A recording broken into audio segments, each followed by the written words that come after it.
BNR gold and diamonds తరుగు తక్కువ బంగారం ఎక్కువ. ఇప్పుడు మన వైజాగ్ లో జూలై 24న గ్రాండ్ ఓపెనింగ్. సార్ అది కూడా క్వశ్చన్ ఉంది సార్. యాక్చువల్గా ఎలాగో ప్రస్తావించారు కాబట్టి అడుగుతాను. ఇప్పుడున్న పరిస్థితుల్లో నిజానికి నేను చాలా ఓపెన్గా చెప్తున్నాను. లక్షలు సంపాదించే దగ్గర నుంచి రోజుకి 1000 రూపాయలు 500 800 కూలీ తెచ్చుకునేవాడు దాకా ఎవరైనా సరే ఉద్యోగి దాకా ఎవరు కూడా ఈ రోజున్న పరిస్థితుల్లో భార్య మీద ఆస్తులు పెట్టడానికి సాహసించట్లేదు. లేదు, ఎందుకంటే కరెక్టే. ఈ బయట సమాజం ఎలా ఉందో చూస్తున్నాం. చూసావు, అయ్యో ఒకటికి 10 సార్లు ఆలోచిస్తున్నారు. అలాంటిది 100 కోట్ల రూపాయల ఆస్తిని పైన 100 కోట్ల రూపాయల పైన ఆస్తిని చిల్లి గవ కూడా మీ పేరు పైన ఏమీ లేకుండా భార్య పేరు మీదే పెట్టడానికి కారణం ఏంటి? అంటే నాకు దీనికంటే ఉన్న పెద్ద ఆస్తి ఒకటి ఉంది. ఆ పెద్ద ఆస్తియే నా భార్య.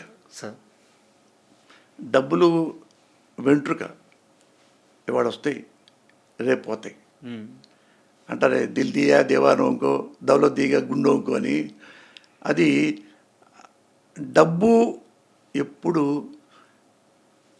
డబ్బు వలన ఎంటర్టైన్మెంట్ ఉంటుంది, అంటే సంతోషం ఉండదు. విలాసం ఉంటుంది, సంతోషం ఉండదు డబ్బు విషయంలో. అందుకని నా భార్య నాకు పెద్ద పెట్టుబడి, పెద్ద ఆస్తి. అంటే పెళ్ళి అయిన దగ్గర నుంచి ఈరోజు వరకు మేము ఎప్పుడు ఒకరోజు అనుకుని బయటికి వెళ్ళటాలు రావటాలు లేవు. తను బీఎస్సీ బిఎల్ చదువుకుంది బాగా, ఎంఎల్ కూడా చదువుతుంటే అప్పుడు పెళ్ళి ఫిక్స్ అయింది నాకు. నేను డాక్టరేటు, నాకు పెళ్ళి ఫిక్స్ అయింది. అందుకని మా ఆవిడ ఎంఎల్ పోయింది, బిఎల్ వచ్చింది. నాకేమన్నా ఎంఫిల్ వరకే చదువుకున్నాము. ఇంకా మరి ఇక పెళ్ళి అయిన తర్వాత మరి ఇంకేడా చదువుకుంటాం? వివాహం విద్యనాశనం, శోభనం సర్వనాశనం. ఇంకా అది నాకు ఇట్టట్టు కొట్టుకున్నా, అయ్యో నా డాక్టరేట్ రావాలి, తర్వాత డిలీట్ చేయాలి అని నా కోరిక. ప్రొఫెసర్ అవుతామని. మావాడు కూడా ఎంఎల్ ఇక్కడ ఇప్పుడు హైకోర్టులో మావాడు రిజిస్ట్రేషన్ ఉంది.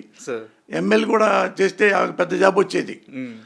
అదే పోయింది పాప ఆమెకి. ఎంఎల్ పిల్లలు అంటే ఇష్టం, ఇక పిల్లలు ఇద్దరు పుట్టేశారు కొడుకులు. అందుకని ఇక నేను భార్య పిల్లలు. తను నాకు మీకు పిల్లలంటే బాగా ఇష్టమా, భార్య అంటే బాగా ఇష్టం అంటే నాకు నా భార్య అంటే ఇష్టం. పిల్లల కంటే నాకు ఇష్టం. ఇంట్లో ఉంటే 24 గంటలు కాదు, నువ్వు 1 ఇయర్ పాటు ఇంట్లోనే నా భార్య నేను ఉంటే ఇంట్లో నాకు బోరు కొట్టదు.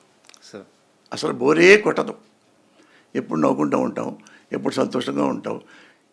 ఏమి నాకు ఇక నా కోరికలు లేవు, ఆశలు లేవు. పక్కన ఉంటే చాలు, ఆశయాలు లేవు.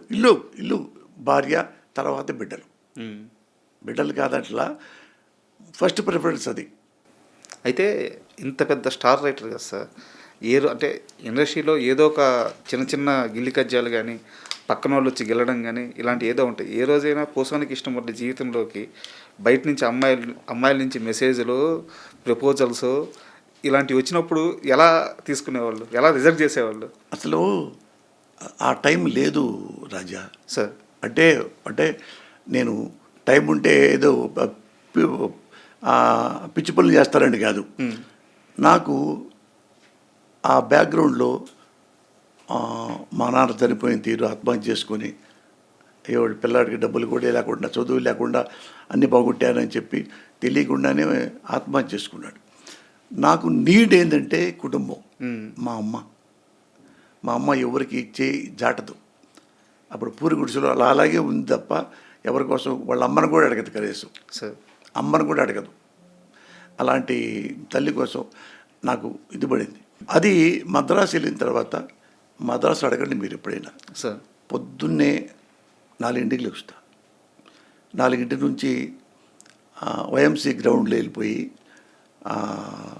ఒక 40 మినిట్స్ పరిగెత్తుతా.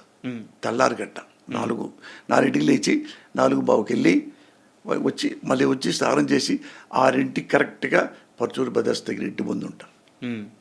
అక్కడ నుంచి మళ్ళీ నేను నిద్రపోవాలంటే కనెక్ట్ 12:30కో 1 గంటకో అప్పుడు పడుకోవాల్సి వస్తుంది. ఇక నాకు నాకు ఎవరిని చూడాలి, నిద్రే సరిగ్గా లేదు. అది అట్టా సేమ్ అట్ట కాకుండా ఫస్ట్ ఫిల్మే సూపర్ హిట్ అయిపోయింది పోలీస్ బ్రదర్స్. అక్కడ నుంచి 10 ఏళ్ల పాటు ఒక్క రోజు కూడా టైం లేకుండా 100 సినిమాలు చేస్తాను.